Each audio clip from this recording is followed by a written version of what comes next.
We had done Canto 11, Part 2, Chapter 24 from the Srimad Bhagavatam. We had completed up to verse 5. So far what we had done was, now this is a new chapter called the Philosophy of Sankhya. Till last time what we had done was introduce that particular subject of Sankhya Yoga. It is so that person, the individual, can understand the duality in nature. See, we always have duality about life, whether I am the person or this body is the person. So who is this I? The knowledge about the I is extremely important, so we are slowly moving towards that. So now what was introduced was how this entire thing happens. First there was a creation, and then from the creation came different elements, and from the elements nature was a part of this. So Mother Nature, we have always said Mother Nature. Mother Nature is a part of this. She is the one who creates. So she is also called the creatrix. And how this entire thing happens, and what we learned was the three gunas which come into play: Sattva, Rajas and Tamas. So from now, that is henceforth, we are taking up from where we left off. Srimad Bhagavatam, Canto 11, Part 2, Chapter 24. The Philosophy of Sankhya, we are doing verse 6. From these modes arose the primeval sutra, along with the Mahat Tattva. By the transformation of the Mahat Tattva was generated the false ego, the cause of the living entities' bewilderment. Bewilderment. It's a very strange term over here. What is this bewilderment? I can explain to you from a child's point of view. Imagine a child is born. Just I want you to imagine. You may not remember any of these things, but you can imagine definitely when a child is born. How does he look at the world? You should look at his eyes. He's looking at everything in a awe and in bewilderment. He's always wondering. He's wondering, what is happening around me? He has undergone the biggest torture of his life. The child who is born has gone the biggest torture of his life. And we think that the child doesn't know anything about pain or what is the meaning of suffering. I will ask you a simple question. Think, if somebody were to put you upside down in a very, very cloistered and a closed space without any light coming in and suspended in water for maybe a couple of months, do you think you will love it? And then to top it all, you have to squeeze out from the smallest possible, space. It is a very, very tough thing for the child who has undergone the greatest of the traumas. Think of yourself as a child. Do you know, if you are used to claustrophobia, you don't want to go in spaces which are very, very close or small spaces. People have fear of, going in very small spaces, isn't it? Imagine if you were to be kept in such a space, then what happens? But the child has undergone this problem. That means you also have gone through this torture yourself. And then on top of it, human beings, they feel so happy giving birth to more children. Are you not the one who is the torturer for the next one? Think. But human beings are happy. Oh, I got a son, I got a daughter, I got this. 9 months you are holding that baby inside a tiny space. And you are like a jailer. And then you are releasing the child outside in the world. Isn't it going to be bewilderment? Now what I described is a process. The whole process is like this. Where does the baby come from? Has anybody thought about it? I mean, we have learnt in science that okay, there is an egg and there is a sperm and then they come together and then their egg is formed and blah blah blah, all that kind of thing.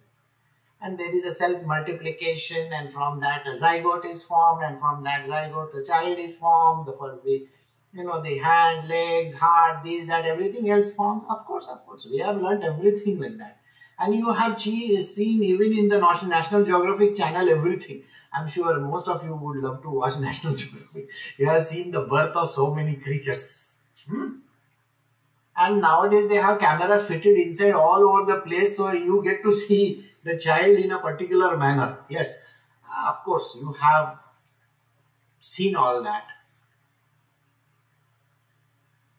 Now, what is the process? This is what the process is. From the three modes across the Primeval Sutra, along with the Mahat Tattva, by the transformation of the Mahat Tattva was generated the false ego, the cause of the living entity's bewilderment. So, there is something which happened. So let us go back to the previous verse. What was the previous verse telling us? How this creation happened, right? Mother Nature, who is the mother of all. Now she gave birth to these three modes, which is Sattva, Rajas and Tamas. What is Sattva? The goodness aspect of it. What is Rajas? The passion or the work aspect of it.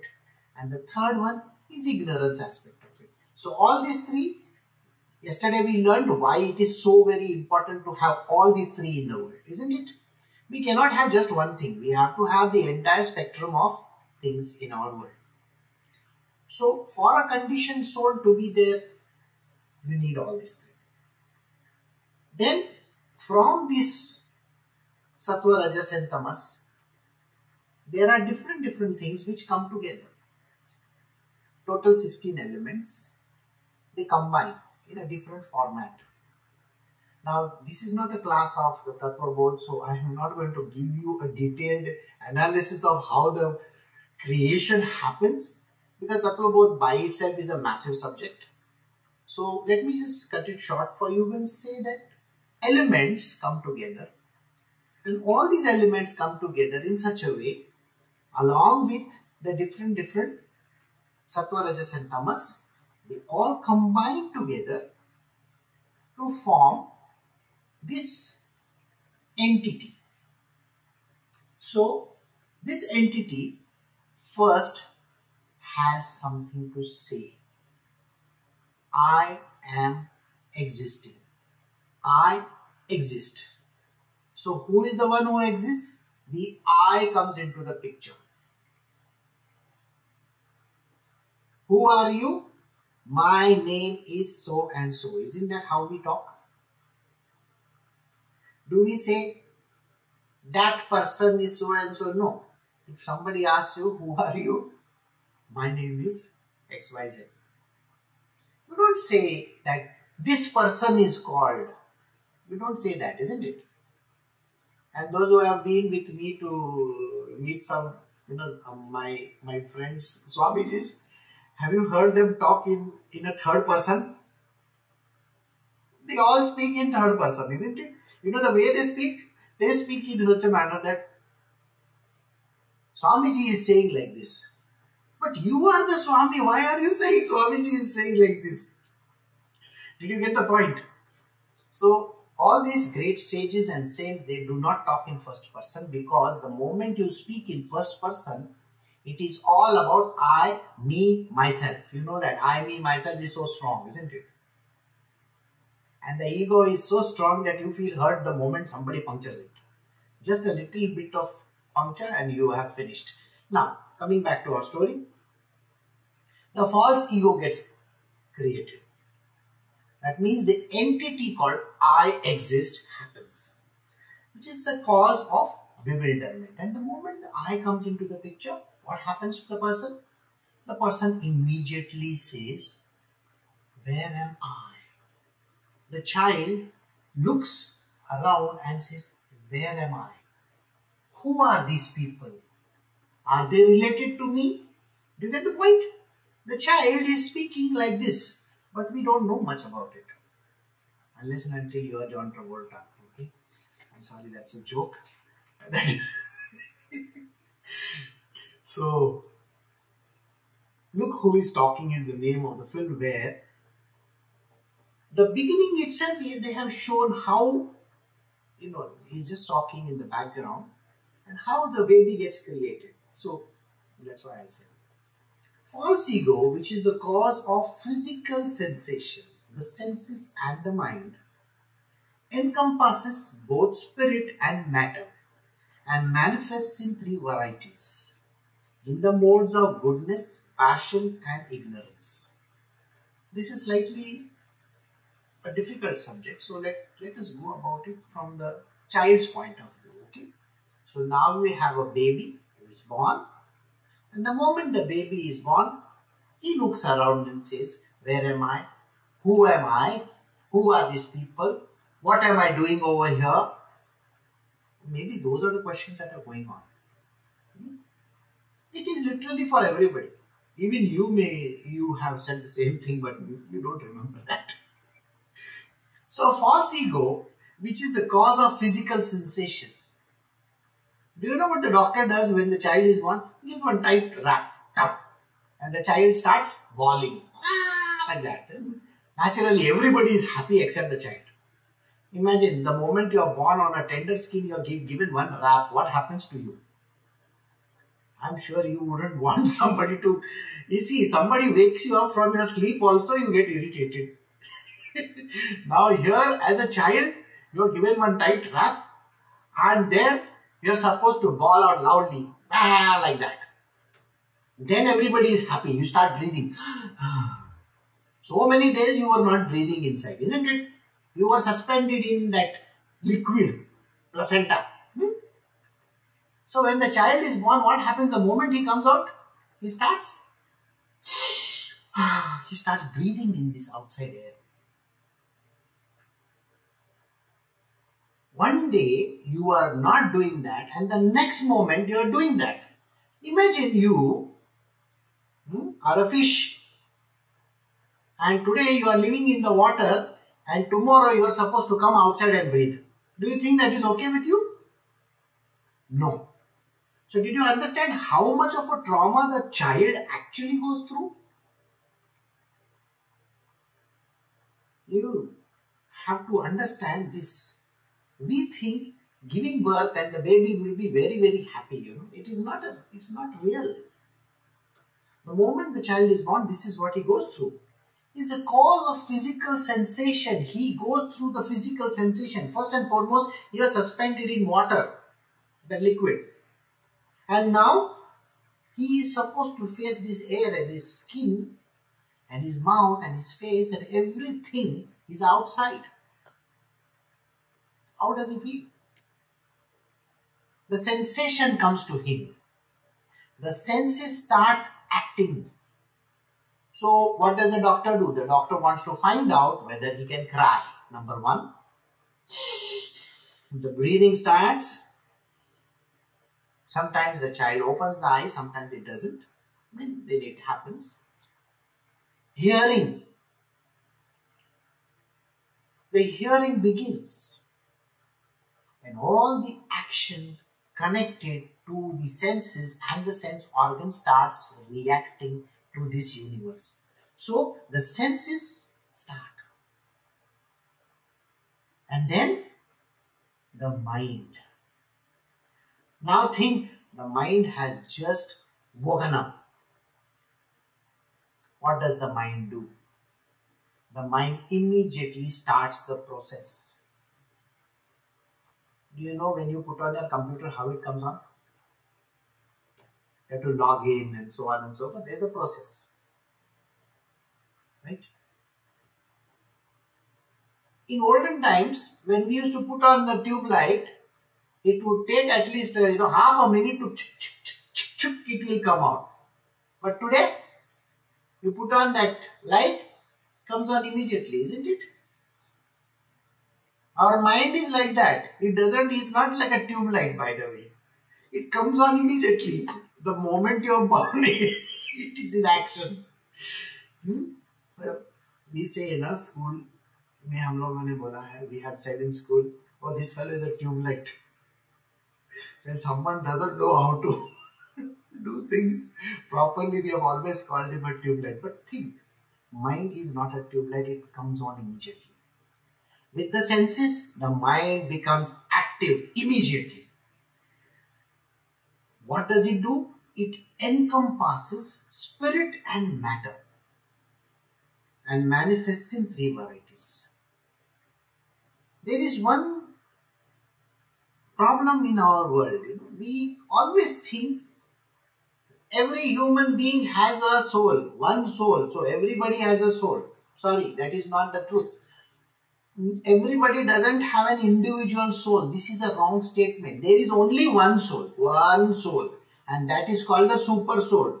That is called God Almighty, super soul, supreme divine consciousness, Allah, Bhagwan, whatever you want to call him. Yeah, it's okay by me. So that is only one. Now in that one, can I make small bits of it? Do you think this is schema, is it? No. You can't make small bits of it.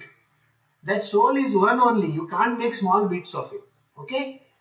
But what we have, what every individual in this world has, is called an individual spirit. So sometimes it is going by the name spirit, soul. Spirit, soul. We just call it by that name. In our world, we call it Jeev Atma. Jeev Atma. But this Jeev Atma is the one which keeps you ticking. Something has to, when the child is there inside the womb, it has got life, isn't it? So something is keeping it alive. What is it that is keeping you alive till the last date? That is called the spirit. Got it? Spirit, yeah, we have also learned spirit is like that booth, ghost. We call it the spirit. Exactly like that, spirit. So everybody has the spirit and the matter. What is the matter? This is a physical matter. We are made up of physical elements. This body is made up of physical elements. Right?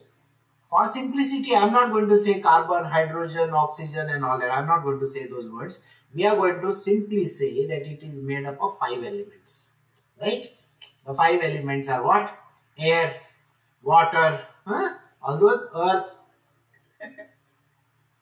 So, space, right? And fire. All these 5 elements combine to create a human being. Any creature for that matter. Then what is the second thing that makes that person alive? It is called the spirit. Alright? So don't mix it up with the soul. The soul is God, Superman, super person. So this is what makes us alive. But it is in the 3 modes of nature. What are the 3 modes of nature? Goodness, passion and ignorance. Reiterating once again that human beings are born from their birth in these 3 modes alone. Alright? The moment you are born, you are exactly like this. Because you are taking up either the goodness mode, the action mode, or the ignorance mode. One of the 3. But are you complete? Yes, of course you are complete. So every human being, every creature on this planet Earth has one material body, which is what we said just now, matter, spirit, okay, and they have one of these 3 modes of nature. It could be all mixed up also, it does not matter. So every human being has some amount of goodness as well. So everybody is coming up package deal. It's like a package deal. You have got, earlier we used to, buy computer state like that, which has got all the RAM, ROM, this, that, everything put together. Now you will go out and you will change the RAM also. You say, I don't want 4 GB is not sufficient. I want 16 GB. You want to go and change the GPU also and CPU also and everything. Now you want to create your own identity. In the same way, the human being is like that. He has come up all as a package deal.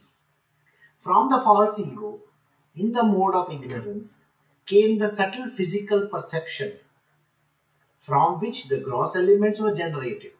From false ego, in the mode of passion, came the senses. And from false ego, in the mode of goodness, arose the 11 demigods.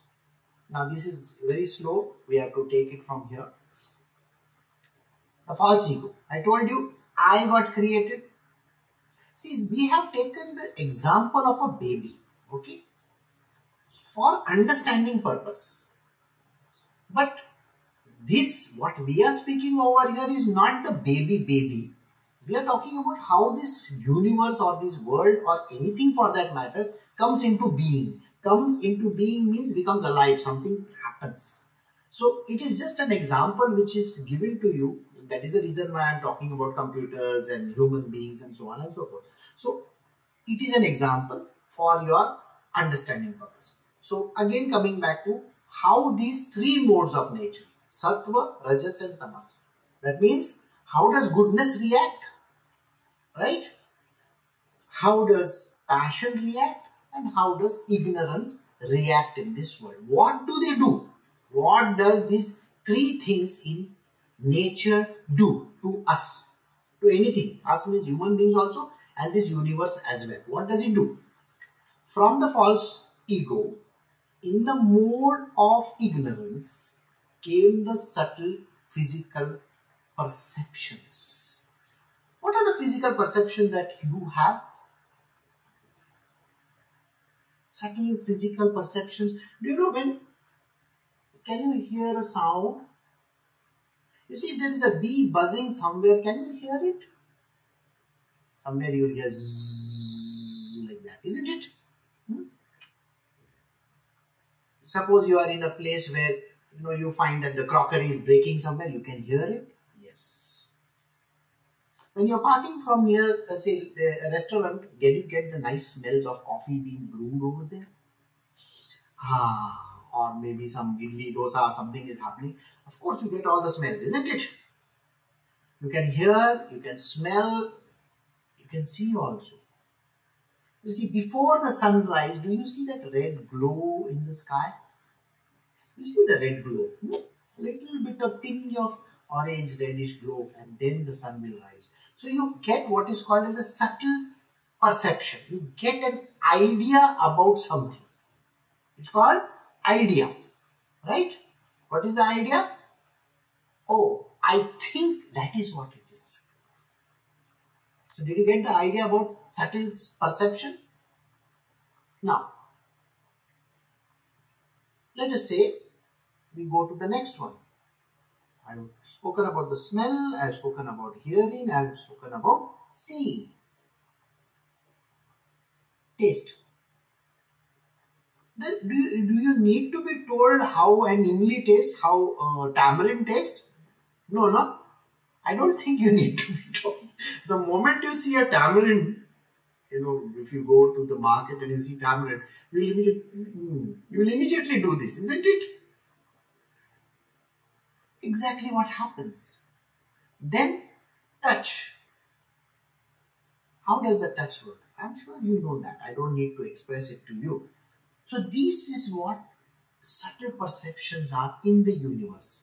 Now I have given you a human way of looking at it, but think about this universal way of looking at it. Do you know the animals already know when it is going to rain? You know, na? You have also seen how the trees close up, when it is night time, all the leaves become like this. Exactly. You must think that, oh, the nature doesn't have. Nature also has perceptions, by the way. The animal. You see, if your dog has eaten something and you look at your dog in a certain way, have you done something wrong? The moment you look at the dog like this, doesn't the dog cower? Doesn't he do like this? Your dog also has perceptions, isn't it? So have you noticed the whole universe has perceptions? Everybody in this world has perceptions. Okay? And that is what comes from the mode of ignorance, from which the gross elements were generated. So from the mode of ignorance, what happened? Now this we are going back in time. Alright? So when we go back in time, this was an example which I gave you of the five senses. Okay? Now, if I go back in time, what is it that happened when God was creating all these things? Ignorance created these elements. What are the elements? I told you just now. Fire, water, all those things. So those are basic elements, basic structure. Now, if I want to create something in my house, in my kitchen, suppose I want to make bread, chapati, flat bread. Do you think I require the atta, or what we call as the flour? Of course we require the flour. That is called the basic element, isn't it? Now can I just take the flour and eat it? No. I will have to use other stuff inside, like water, kneading it, or making it into a dough. So now do you understand? The process begins by first getting the ingredients in place. Ingredient. Did you understand? Ingredients in place. So I need to first get the ingredients in place. So when at the beginning of creation, the ingredients have to first fall in place. The reason why I gave you the example of the rising sun, you see the red glow over there, it's an indication that there is going to be something. So first I need all these things indicative. The 5 things indicate they are going to be there. Okay, I need the earth. Definitely I need the earth. Earth doesn't mean earth, by the way. Earth means the moment I say earth, you will think of it as a planet. No. Bodies, physically what is existing in this world. If you go to the moon, you go to Venus, Saturn, whichever planet, do you see what that is? That mud and stuff like that. That is the earth I am talking about. Earth is not the earth that we are talking about. Got it? The physical matter. That is needed, number 1. Number 2, water or the dissolving element is required. Dissolving. You see, when you are kneading the dough, you require the dough and the, what do you call that, wheat, that flour, and then you require water also. So now do you understand? To create something, first I need the base, which is what we are talking about, the earth. Then we require water. Now, along with the water, what do we require? We require something which is called place. Where is it all going to be? Can I just suspend that thing? No, I need a place. So, place is required. So, space, we call it space. Can I cook in the living room? No, I need a place, isn't it? I need the kitchen. I need a place where the gas and other things are there. So, that is there. So, place is required. What else is required? Think. Do I need the air also? Air is needed. We keep the dough for some time for it to rise and so on and so forth. So air is needed. For anything to exist, something called air is needed. Now you know on the moon there is nobody staying there. Why?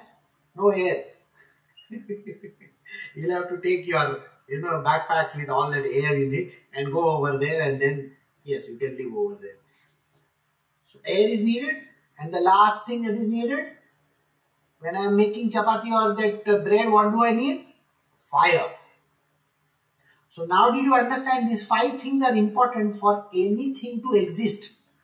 So first, this is what got generated. From false ego in the mode of passion, came the senses. So after this, you mix it around.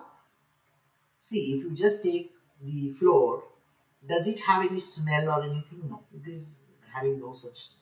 But when you are cooking it, you can get nice smell, no? So your senses are going to be affected or no? So after this, what is needed? The senses are needed. Then what comes? And from the false ego, in the mode of goodness, arose the 11 demigods. Now, when I say the demigods, the first thing that comes to the mind is, what do you mean by demigods? What demigods are we talking about? See, this, in today's day and age, to talk to anybody about God as a subject, it's a difficult thing. Because the moment you say that, there is a God somewhere, the first thing they will ask is, I want to see him. That is wrong. How can you see something when there is no God? Because you cannot give me proof of the pudding. So if you cannot give me the proof, then there is no God there. That's the immediate answer. That is not the correct answer. What is required over here is called the demigods. What is demi? Demi means half. Isn't it half? Demi means half. God. Why? He's got certain powers. So demigods are required. Has anybody seen these demigods? I can ask any person on earth, have you seen these demigods somewhere? The answer is no. So you can ask any friend of yours, any relative of yours, any person, your forefathers also. Have you seen any demigods? Or for that matter, God? The answer is very simply, no, I don't know. I don't think I have seen any God of any kind. Then what is the point in saying demigod? So the demigod is a very, very important subject. What is a demigod? We have heard of Brahmaji, Brahma, Vishnu, Shiva, all these gods are there. Huh? Do you think that all these gods put together, including Indras and Vayu and Agni and all these are gods, they are prayed as gods, isn't it? Now can I simply say that, do you think Brahmaji has the idea of destruction?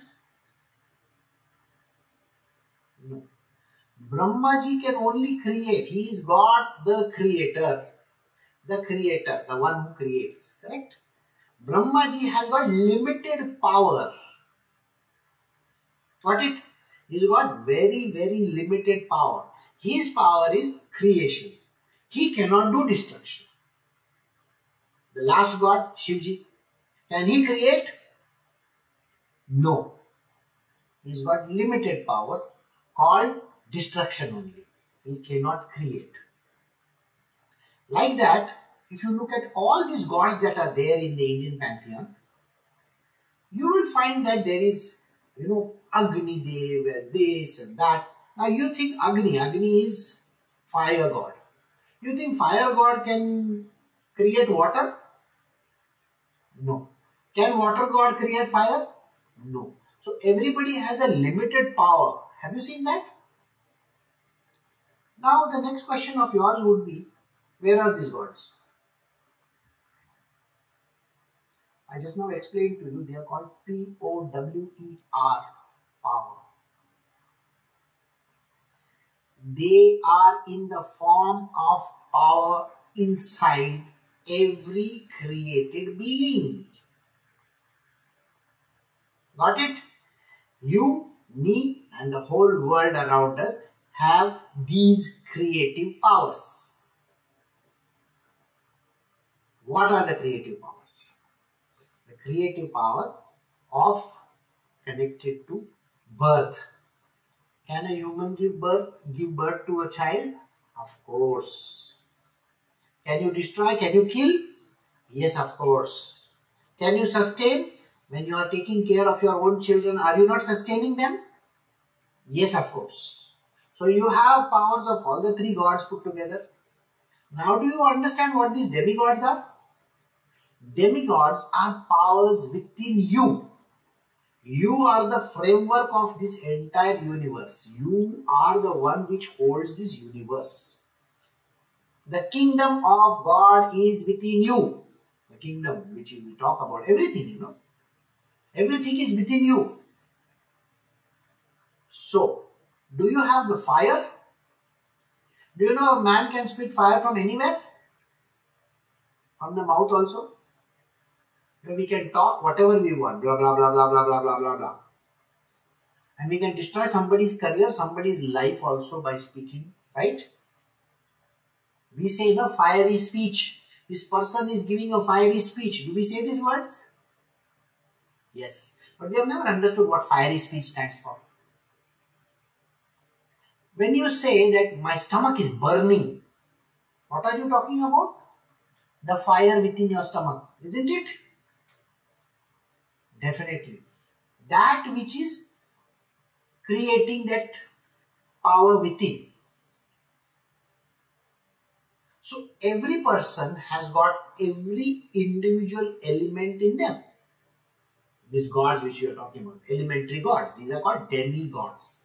So if you look at fire god, it is there within you. In your stomach, in your eyes, is looking at me blazing. He's looking like that. So we say these words, isn't it? He's speaking fire. Okay? So every part of our body contains this fire. Do we say this fellow is blowing hot air? Air. Again another god. Vayu is very much within you. Then we come to all other gods. Take all the gods that are there. On our tongue, we have the different kinds of, we can taste different stuff. Isn't it? We can taste different stuff. There are salivary glands inside. They are also digesting certain carbohydrates in that. So, the digestion is nothing but what we call as a process, isn't it? We described it as yagya. Y-A-G-N-Y-A, yagna. Yagna or yagya, whatever you want to call it. So something is happening in our mouth also. Something is happening in our ears also. The moment somebody says something bad about us, we get angry. So there is a digestion happening in your ear also. You are digesting the words somebody is saying. From your nose, are you getting the smells? Yes. If it is a nice smell, you can say, oh, you are wearing a very good perfume. So this way, can you see that we have all the powers of all these gods within us? So if I were to take the gods called fire, we have the fire in us. The wind god also is there within us. All the other elementary gods that we can think of, what are the other gods that we can think of? Like Varuna, the sea, the god of the sea. What are the seas? There's a sea. There are so many creatures in that sea, right? How many seas are there? We say 7 seas. You have heard of that? 7 seas? 7 islands, 7 seas, 7 oceans, 7 everywhere. Satte pe satta. So all the 7s. What are these 7 stuff? Have you ever thought of it? So the sea, the ocean is also within us. Okay? No, don't think so much. But let just for understanding purpose, I have given you ear, nose, and I have given you some example. I have told you about the stomach. Creative elements are there within us. Human beings have gonads also, no? Your sexual organ is there, no? It is not, don't you think it is creating something? Your bone marrow, is it not creating the cells? So do you have the creation, power of creation also? So if I think in terms of Brahmaji, do you know Brahmaji can be sitting from my ear to the tip of my toe. Here also something is growing, no? Hair is growing, isn't it? Even if I shave my head completely, do you think the hair will grow or no? Of course it will grow. So Brahmaji is very much sitting in my skull also, outside here on this scalp also.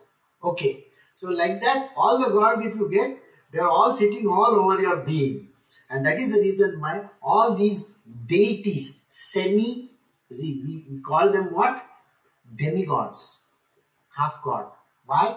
Because they have creative powers. I hope you understood what is creative powers. So now don't go outside and say, Agni Devta, tu kidhar hai, dekhta hu. I'm sorry boss, there is no Agni Devta outside. Yeah, I can make a fire over there and go around it, and call Agni Devta over there. Yes, I can do that. I can go to a temple which has got an Agni Deva over there. Of course, I can do that as well. There is a representation. This is called a representation. Correct? I can build a statue of yours and I can put one hair on that. I can put one garland. I'll do it after I am dead, you can make my statue and put one garland on it as a representation, isn't it? We represent things. Okay, when you are girlfriends and boyfriends, have you not, uska handkerchief leke, 10 बार यार उसने उससे नाक clean किया. I'm sorry यार, this is in Hindi. But imagine, your girlfriend's handkerchief is with you. What is that? Don't ask me. So this is how it works. It's a representation. So these gods which are there in the temples, they are just representations. Are they sitting in that place? I doubt it. Think, if somebody makes a statue of yours, are you sitting in that statue? No. But suppose somebody puts one garland around it, do you feel honored? Yes, of course. But somebody has put a garland around that statue. Why are you honored? Do you get the point? So when we are honoring these gods and these goddesses, all this kind of thing in this world that we do, we are actually honoring those gods as a representation. Representation. So when people say, you people, all the Hindus over there in the world, they are idolaters. We praise the idols, sir. Even Nelson, that one-eyed guy, he also has a statue somewhere in London. Okay? Right? If you go to Paris, you will find some statues there also. If you go to, say, Milan or some such place, if you go to Rome, do you think there are no statues there? Of course there are statues there. If you go to church, there is no cross over there with Jesus on it. It's a representation. It is only a representation. So Hindus, what they do, they have, I don't know how many millions of gods around us. Why? We represent them with one small statue of theirs. We create that statue and we honor them by putting some garland and putting some tika, vika and all that vermilion and doing all those prayers. Of course we are honoring them. And if you are honored like that, do you feel nice about it? Of course you will also feel nice about it. You will ask me, what? Sir, today it's the age of Instagram and whatever. Okay? Now if somebody comes and likes your Instagram post, tick, are you happy with it? Yes. That's your representation, isn't it? Your Instagram, Snapchat or whatever, Facebook, somebody comes and you have written some crap over there, everybody should be doing this, everybody should be doing that. And you have posted something and some friend of yours comes and likes it. Ting! Oh, he liked mine. Okay, very good. So this is what we do. So if you like something, but you are not sitting on that thing, it's just a picture of yours. Okay? And somebody liking your picture, do you feel nice about it? Of course you feel nice about it. That is the reason why these gods have to be represented outside. And when you go and like their stuff, when you put one garland around them, they also like it because it's their Instagram. Got it? These gods also feel mighty pleased about it, and that's the reason why they can give you extra benefits. Extra benefits you have to understand. If you go and like your girlfriend's picture, naturally she is going to give you one extra kiss. I think that is how it works. Just a joke, okay? But that is how we are. We always are bothered about benefits. This is a beneficial society. So think like that. So these demigods are required, isn't it? And where do they come from? They come from this false ego and the mode of goodness. Why are they the mode of goodness? Because they represent POWERS powers. Okay. Now, there are lots of Lakshmis in our group, by the way. They are all known by different names. So all these Lakshmis, I ask them, you must be very rich, no? The answer is, no, I am working very hard. I want to become rich. But why is a Lakshmi not rich? Have you ever thought of that? Somebody's name must be Sharda, Saraswati. You ask her, do you know about subjects which, like, are you like Google? No, I don't know much. I did my engineering from this college. My name is Sharda, whatever, Swami and whatever. But you don't know much about this life? No. Then why is your name Sharda? It represents Saraswati, isn't it? You should be the goddess of knowledge. No. They don't have the knowledge. But did I not say that every human being has all these things in it? In them? The power to generate that massive amount of money, wealth, is there within every human being. So the god, this demigod called Lakshmi. Why is she demigod? Please understand, Lakshmi doesn't have any control over education, correct? Saraswati cannot have any control over money. They are independent of each other. They are powers within their domain only, correct? So what is domain of Lakshmi? Wealth, money, this, that. What is the domain of Saraswati? Education, knowledge, blah, blah, blah. Everyone has the capacity. Everyone has the power. And that is the reasons we say everybody has been given the potential. The term is potential for knowledge, potential for making money, potential for gathering the wealth, potential for being a creative person, and every other potential is there in every being. Unfortunately, M doesn't exist. You know what M means? Empowerment doesn't exist. M is also money. Vitamin M is called money, isn't it? Like that, empowerment is not there. We are not empowering ourselves. If you ask a person, do you know this? No, I don't know. Do you know how to make money? No, I don't know. Everything is I don't know. Whereas the truth is, actually you have everything within you.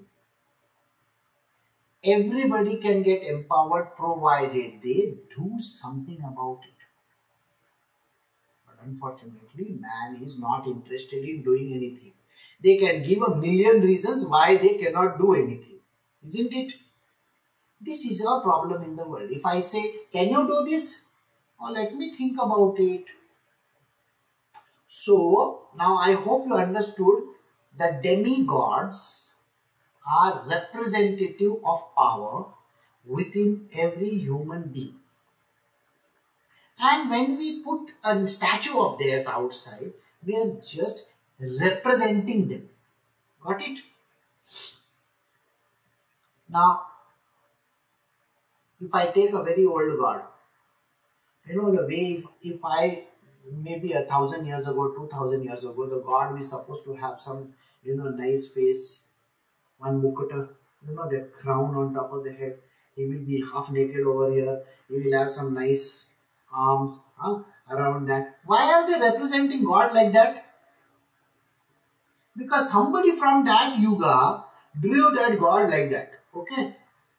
Or somebody from, the ancient time, 2,000 years ago, represented God as an angry fellow. With big daddy and all that. Maybe that God never had shavers or something like that. Boss, it is their way of looking at God. But today, if you have to have a God, what kind of God will you have? You will represent him maybe wearing some shirt, pant, or maybe, and the woman may be wearing some dress. I don't know. How would you represent God today? Think of the question.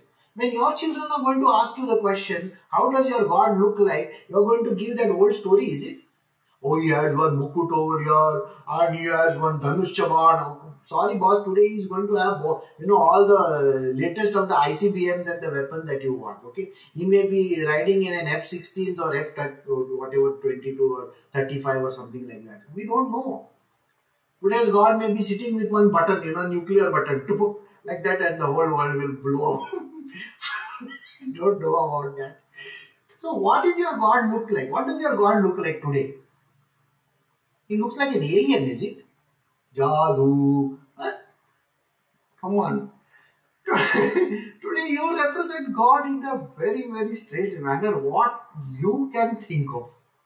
But all that is a wrong way of looking at it. Do you understand? It's a wrong way of looking at it because God cannot be represented this way. God is within you. God is the powers within you.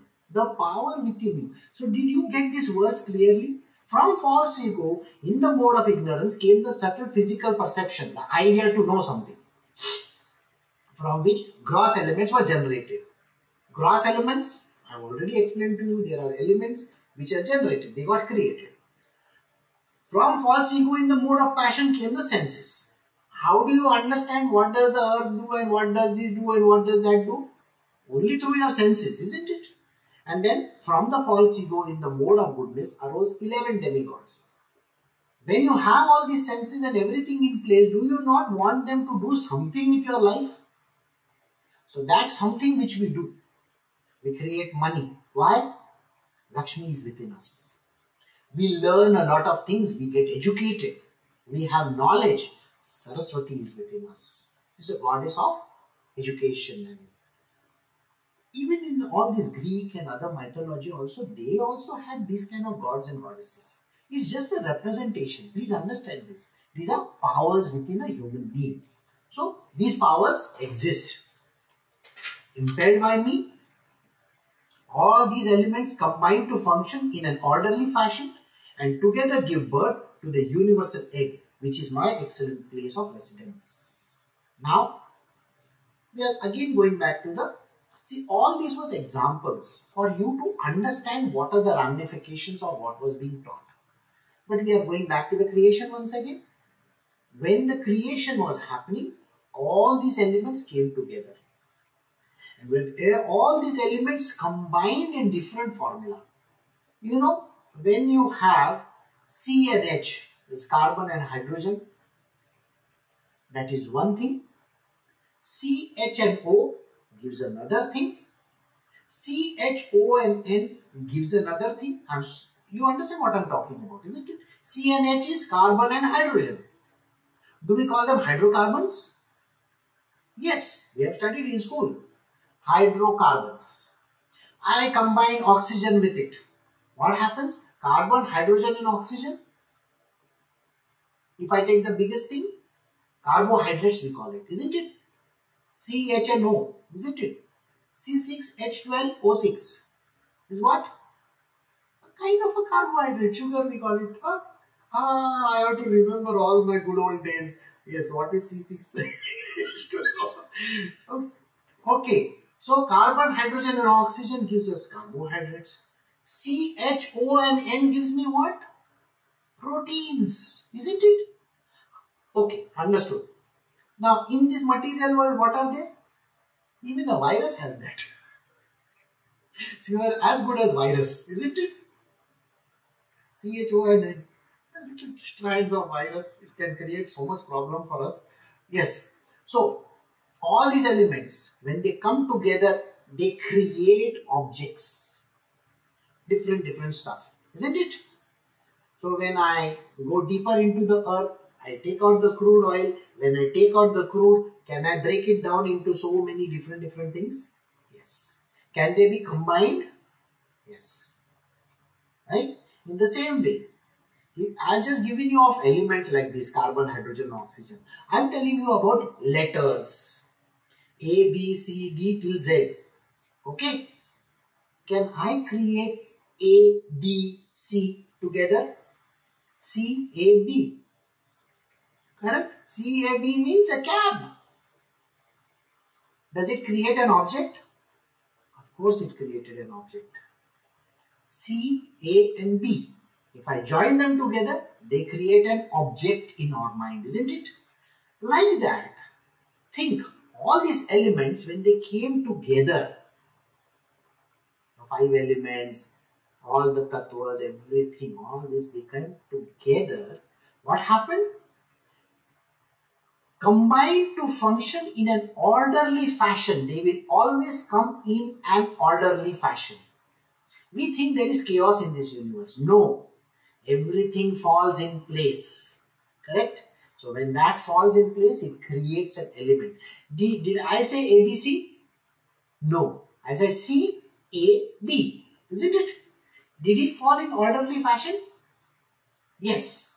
When it fell in orderly fashion, it became a cab. So all the elements, when they came together in an orderly fashion, they all come together and give birth to the universal egg. What is this universal egg? The place from where everything has come from, that is called the egg. Human beings also come from the egg, isn't it? The zygote, we call it. Huh? And the sperm and the egg, when they come together, there's a union, and from that becomes an egg. You have even had, chicken's eggs also, no? Right? From that comes a chicken, we say that. Exactly. It's like an egg. So this whole universe came together to form this egg. And this egg goes by the name Brahmand. Anda means and. Egg. Anda is equal to egg. Brahma means the space or the entity or the place or the things which are from somewhere it has come. From somewhere it has come. The term Brahma, not Brahmaji. Okay, Brahmaji is that power, that God of creation. No. This is Brahma. B-R-A-H-M. Brahm. Brahm also means illusion, by the way. In that, this egg got created. So from the unmanifest, the God which we cannot see, to the thing which we can see. So where were you before birth? No idea. Did you come and become an egg? Yes, of course you became an egg. Before you were born, were you an egg? 100% you were an egg. Before that, where were you? You were in the state of Brahma. Don't know. Illusory place. So from nowhere, you became something. So that is called universal egg, which is my excellent place of residence. So God says, I stay in that place. So we will stop over here. So what we have done today, we have done a couple of verses. We have established how this universe comes into the picture with an example of a child being born. So what is the first thing that happens? During the old ancient times, everything comes along in the form of Mahatattva. These are the elemental things. They all come together. They have the 3 modes, Sattva, Rajas and Tamas. They all combine together to create some objects. These objects then create some senses. And from the senses, they are all put together in the form as an egg. So this is what the whole gist of it is. And we will stop over here. I'll see you all in the coming week. Bye. Have a nice day.